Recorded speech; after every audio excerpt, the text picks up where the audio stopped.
দ্বন্দ্ব সমাস। এই দ্বন্দ্ব সমাসে আমরা কি দেখতে পাচ্ছি, যে উভয় পদই সমান অর্থ হবে। যদি না হয়ে থাকে, মানে ওই ব্যাস বাক্যের ক্ষেত্রে ব্যাস বাক্য করে, তাহলে কিন্তু সেটা দ্বন্দ্ব সমাস হবে না। এখন কি রকম উদাহরণ দিই, দেখো।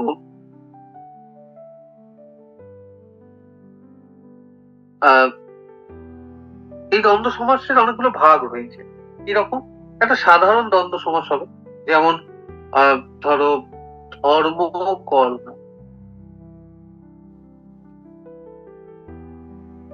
ধর্ম ও কর্ম।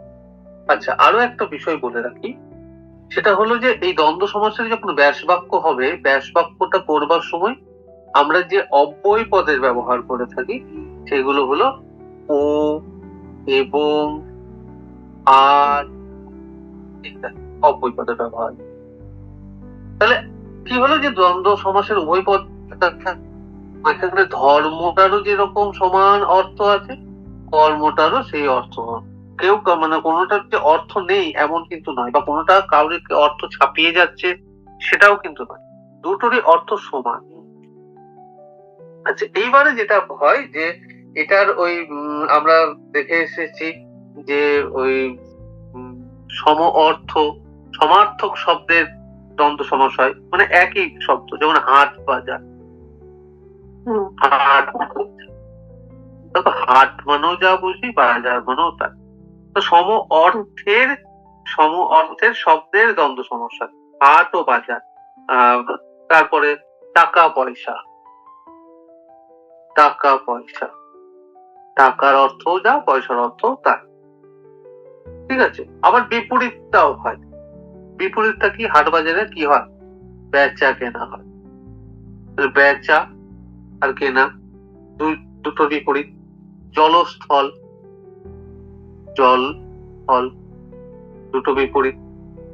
সুতরাং দ্বন্দ্ব সমাসটা কিন্তু সহজ, এটার আলাদা করে চিনে নেবার বা নেওয়ার কিছু নেই। এটা একটু চোখ না মানে মুখ খোলা থাকলে বুঝতে পেরে যাবে। দ্বন্দ্ব সমাসের আর কিছুই, অর্থাৎ দ্বন্দ্ব সমাসের এরকমই পায় যে বিশেষের দ্বন্দ্ব সমাস পায়, বিশেষণের দ্বন্দ্ব সমাস পায়,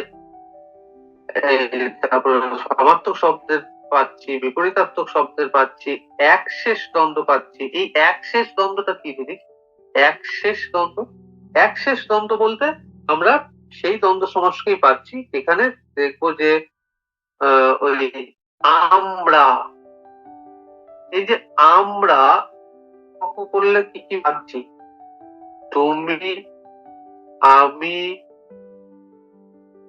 ও সে,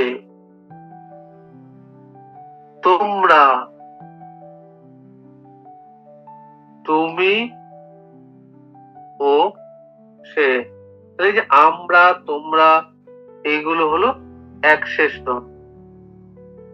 বেশ, তাহলে দ্বন্দ্ব সমাসটা পারলে তো, মানে আচ্ছা, তোমার কি কারক ব্যাপারটা বোঝা আছে? কারক জানো? কারণ এরপর যেটা শুরু করবো সেটা আসলে তৎপুরুষ। তোমার কি কারক? হ্যাঁ,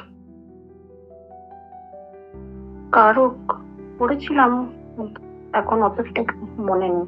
কারক হলো নামপদের সঙ্গে কর্মপদের সম্পর্ক স্থাপন করে। অর্থাৎ এই যে আমি হলাম নামপদ, তোমাকে, এটা হলো নামপদ, পড়াচ্ছি, এই যে একটা কাজ করছি, ক্রিয়াপদ। তাহলে এই যে পড়ানোর কাজটা কে করছে? নামপদ করছে, আমি।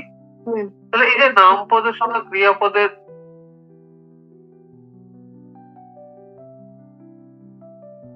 আচ্ছা, সরস্বতী পুজোর গান বাজনা আছে আজকে, ওই জন্য অনেকেই জয়েন করেন। আমারও ভুল হলো আসলে, কালকে সন্ধ্যাবেলায় পারবো না বলে। তোমাদের ওইদিকে সরস্বতী পুজোর হয়ে গেছে বিসর্জন? না, হয়নি। চলছে।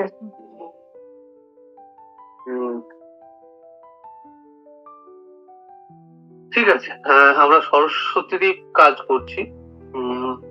আমি হলাম নামপদ আর পড়াচ্ছি হলাম ক্রিয়াপদ। তাহলে নামপদের সঙ্গে ক্রিয়াপদের যে সম্পর্ক স্থাপন যেটার মাধ্যমে হয়, যে সূত্রর মাধ্যমে হয়, সেটাকে কারক বলা হয়।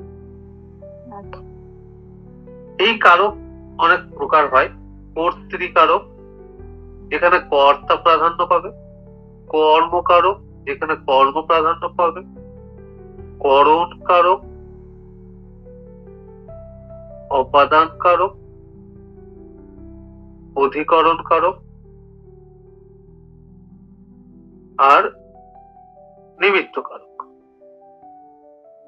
তাহলে 1, 2, 3, 4, 5, 6টা কারক আমরা পাই, এবং অকারক হিসেবে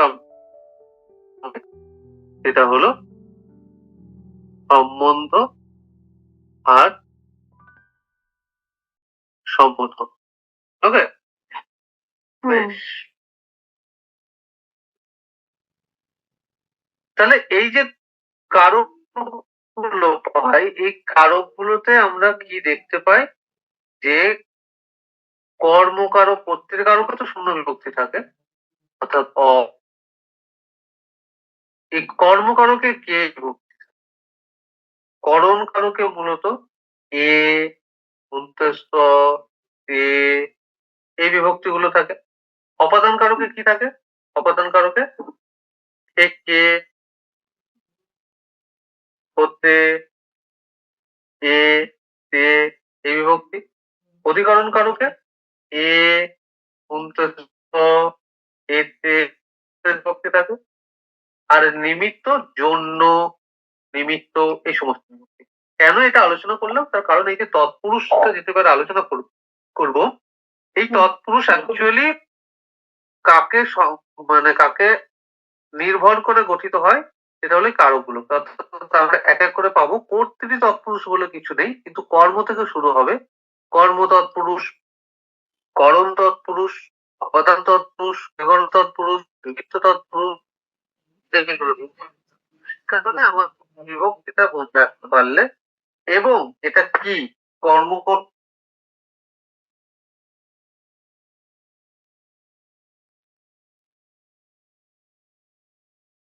কর্মকারকের কি বোঝালাম? কর্মকারক হলো সেই কারক যে কারকে কর্ম অর্থাৎ কাজটা প্রাধান্য পাবে, কর্তা নয়। করণ কারক কি? এই যে কর্তা মানে কর্ত্রী, মানে একটা বাক্যের মধ্যে যে কাজ করছে সে কিভাবে করবে, কিসের দ্বারা কাজটা করছে। আর আমি হাত দিয়ে লিখি, হাতটা হলো করণ কারক।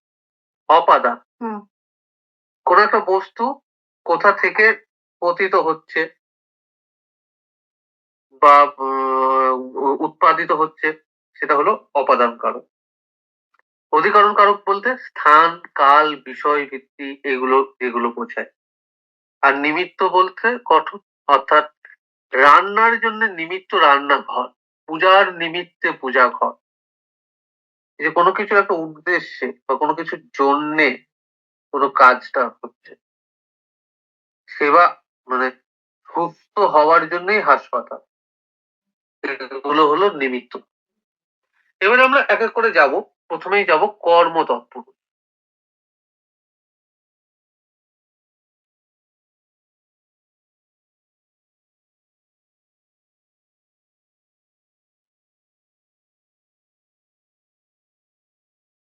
কর্ম তৎ কি, কর্ম তৎপুরুষ কি বুঝবো?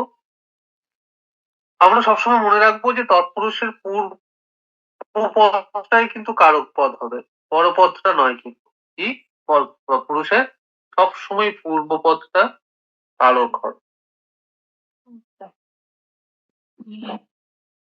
এটা একটু মনে রাখবো।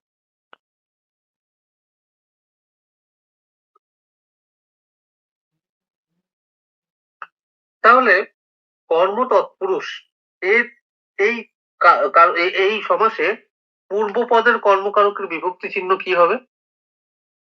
কর্ম তৎপুরুষের পূর্বপদের বিভক্তি চিহ্নটা কি হবে? কি বললাম, কর্মকারকের বিভক্তি চিহ্ন কে বিভক্তি, কে বিভক্তি থাকবে।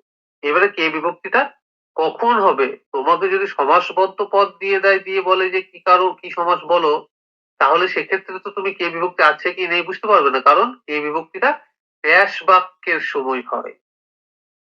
তো তোমাকে ব্যাস বাক্য করে দেখতে হবে। অর্থাৎ একটা সমাসবদ্ধ পদ আমি ধরে নিলাম, রথ দেখা, এটা দিল।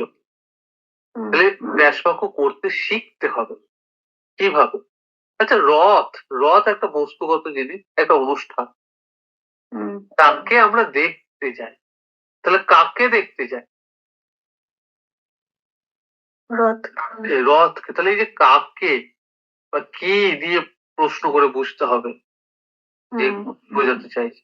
তাহলে রথ কে দেখা, রথ কে দেখা, কে, বিভক্তি। দেশোদ্ধার, কাকে উদ্ধার করার কথা বলা হচ্ছে?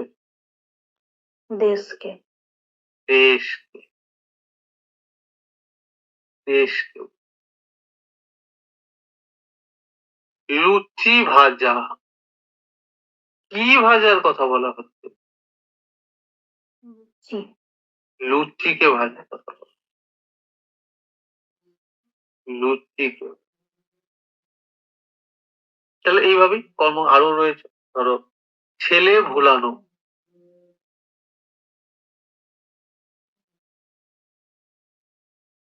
কাদের ভোলানোর কথা বলা হচ্ছে? ছেলেদের বা ছেলেকে, সরি ছেলেদের হবে না এখানটায়, ছেলেকে, ছেলেকে ভোলানো।